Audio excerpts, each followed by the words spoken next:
Salam sahabat Studio Kristen Channel. Terima kasih sudah mendukung perkembangan channel ini. Tuhan Yesus memberkati kita.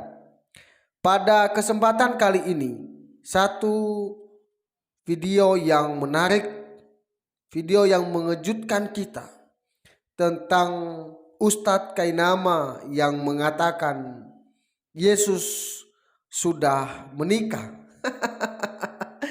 Apakah benar Yesus itu sudah menikah, Ustadz Kainama? Ternyata tuduhan dari Kainama itu tentang Tuhan Yesus menikah dibantah oleh Elia Miron.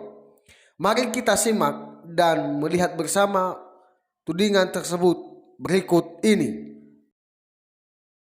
Menikah atau tidak? Yesus menikah. Buktinya, Yohanes 15. Di dalam video ini terdapat pernyataan yang menuduhkan Yesus Kristus di perjanjian baru telah menikah. Tentu saja asumsi dan tuduhan tersebut didasarkan dengan kata Yunani gunai yang tertuang di dalam Yohanes 20 ayat 15, di mana menurut para penuduh ini bahwa kata gunai tersebut lebih baik ditafsirkan sebagai istri bukanlah ibu. Lantas, benarkah demikian? Tentu saja tidak. Kata Yunani gunai memiliki beragam arti, dapat berarti perempuan, wanita, ibu, atau bahkan istri. Namun dalam konteks ini, kata gunai tidaklah diterjemahkan sebagai istri, namun sebagai ibu. Mari kita kaji dari tekstual linguistik dari ayat ini dan juga ayat-ayat yang lainnya. Misalnya pada ayat yang terdapat di dalam perikop yang sama, yakni Yohanes 20 ayat 13, di mana malaikat itu berkata kepada Maria, "Ibu, mengapa engkau menangis?" Di mana kata ibu yang digunakan pada ayat ini merupakan terjemahan dari kata Yunani gunai yang juga digunakan dalam Yohanes 20 ayat 15. Jika para penuduh konsisten menerjemahkan kata gunai menjadi istri, lantas merujuk dari Yohanes 20 ayat 13, apakah malaikat memanggil Maria sebagai istrinya? Tentu saja tidak. Sedangkan di sisi lain Tuhan Yesus sendiri menegaskan merujuk dari Markus 12 ayat 25 bahwa malaikat merupakan makhluk yang tanpa gender atau genderless dengan tidak kawin dan tidak mengawinkan. Lalu bagaimana mungkin malaikat memanggil Maria sebagai istrinya jika para penuduh konsisten menerjemahkan gunai sebagai istri bukan ibu? Jadi adalah keliru dan juga fitnahan keji jika menganggap Yesus Kristus adalah menikah hanya merujuk dari kata gunai dari Yohanes 20 ayat 15. Karena dalam Yohanes 20 ayat 13 kata yang sama juga dipergunakan namun tidak bermakna sebagai istri sebagaimana yang diasumsikan para penuduh.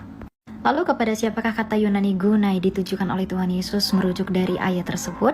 Jika kita menimbang konteksnya secara keseluruhan, kita dapat mengetahui bahwa kata gunai tersebut ditujukan kepada perempuan-perempuan dewasa yang ada pada masa itu sebagai panggilan hormat kepada mereka. Hal ini tentu relevan atau sinonim dengan ucapan bahasa Inggris seperti madam, lady, atau dalam bahasa Indonesia disebut dengan nyonya.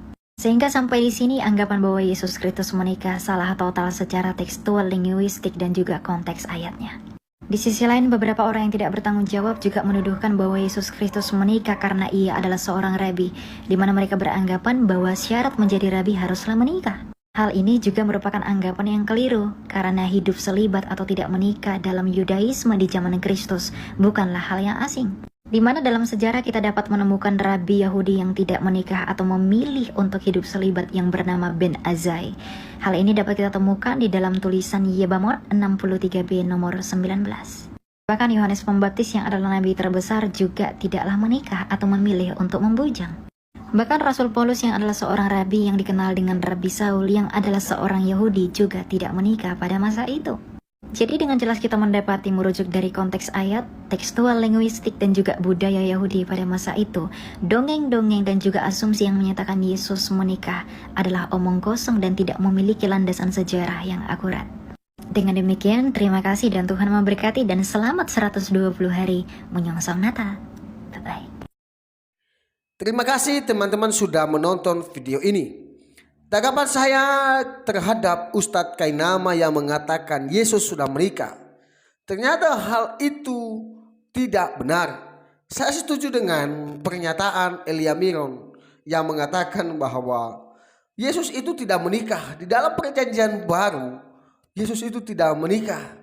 Justru Yesus itu datang ke dalam dunia ini untuk menolong kita manusia yang berdosa. Karena di Yohanes 1 ayat 1 mengatakan bahwa Firman itu bersama-sama dengan manusia. Firman itu telah menjadi manusia dan diam di antara kita. Jadi Ustadz Kainama perlu belajar lagi tentang kekristenan. Bahwa ternyata kekristenan itu bukan seperti itu Pak ya. Jadi jangan copot ayat, copot sini, itu tidak benar. Ya, jangan Bapak mengganggu agama orang lain. Urusin aja agamamu sendiri Pak. Jadi itu lebih baik, itu lebih menghargai satu dengan yang lain. Ya. Biarlah di momen-momen Natal yang seperti ini, mari kita hidup damai, hidup dengan rukun, hidup dengan tentram. Jadi Bapak Ustadz Kainama, sadarlah. Dan ternyata yang Bapak bilang itu ternyata tidak benar ya. Kekristenan tidak seperti itu Pak. Sekali lagi, Yesus tidak menikah. Ya. Di dalam Alkitab dinyatakan Yesus tidak menikah dan tidak diperanakan. Itu tanggapan dari saya. Semoga video ini memberkati kita teman-teman. Sampai jumpa di video berikutnya. Jangan juga lupa untuk subscribe, komen, dan share video ini. Tuhan Yesus memberkati kita.